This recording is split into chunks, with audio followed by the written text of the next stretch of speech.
ये जो सरकार है पूंजीपतियों की सरकार है, इसको आम नागरिकों से या बेरोजगारों से बहुत कुछ लेना देना नहीं है। मुद्दों में बेरोजगारी और महंगाई तो है ही, और जो समाज में जिस तरीके की नफरत फैलाई जा रही है, तमाम काले कानून जो पीछे पारित किए गए हैं, उसके बाबत चर्चा परिचर्चा बहुत मजबूती से होगी। देश में नफरत आरएसएस फैला रही है। भाजपा शासित राज्यों में बहुत ही ज़्यादा इस तरह की चीज़ें सुनने को आ रही हैं।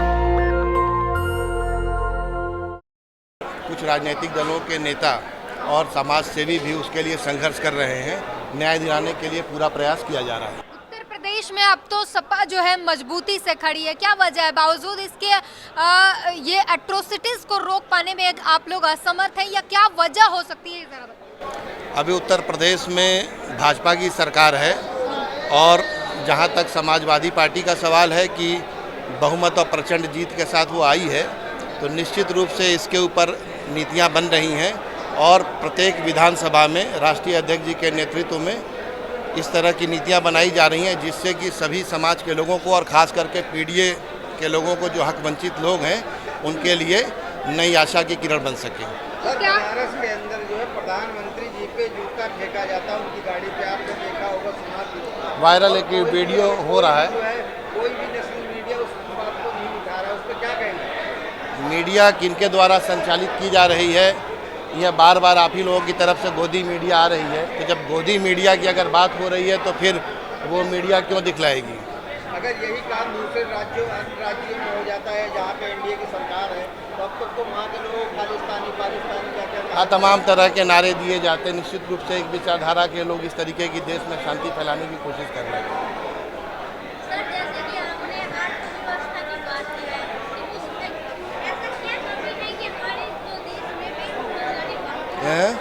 बेरोजगारी देश में क्यों बढ़ रही है, सवाल?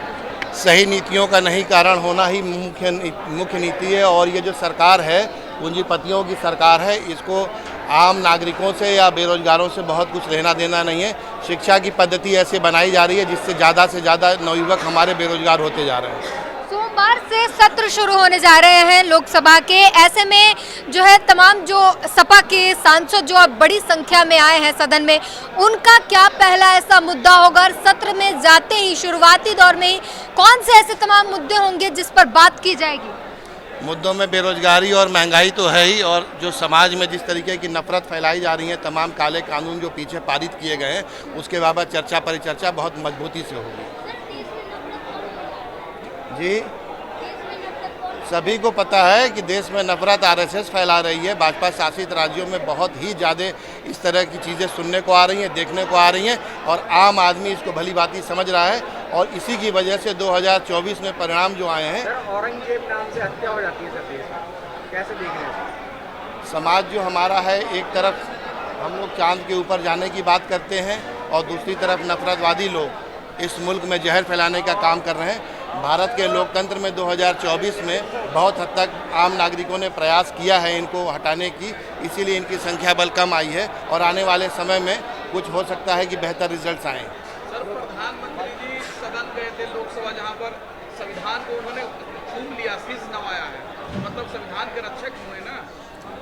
भारत के संविधान की यही खूबसूरती है कि जो उससे नफरत करता है उसकी भी रक्षा करता है वो, लेकिन कहने में और करने में बहुत बड़ा फ़र्क होता है। अगर भारत के संविधान को सही तरीके से लागू किया गया रहता, तो 75 वर्षों में आज जो ये प्रोग्राम आयोजित किया गया है, वो इस तरह के प्रोग्राम करने की शायद नौबत नहीं आई। सर, नगीना से आप चुनाव लड़े, कहाँ चुप रह गई जो आपको कामयाबी नहीं मिली? जनता ने प्यार बहुत दिया, लेकिन परिणाम अपेक्षित नहीं आ पाया है। जनता के लिए, जनता के बीच में रहेंगे 5 साल नगीना लोकसभा में आप? 5 साल नहीं, आजीवन रहना है।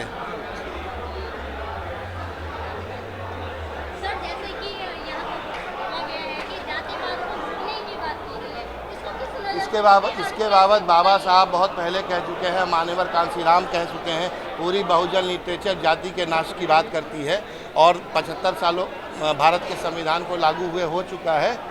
हम लोगों के भारत में संविधान को लागू हुए करीब 75 वर्ष होने जा रहे हैं। निश्चित रूप से जातियों का नाश होना चाहिए। सभ्य समाज में जाति का कोई स्थान नहीं है। नेशनल दस्तक की आपसे गुजारिश है कि अगर इसको बचाना चाहते हैं तो नेशनल दस्तक को सब्सक्राइब करने के लिए रेड कलर के सब्सक्राइब बटन को दबाएं, फिर बेल आइकन की घंटी दबाएं। नेशनल दस्तक को बचाने के लिए बहुत जरूरी है कि हर खबर को शेयर करें, लाइक करें, कमेंट जरूर करें।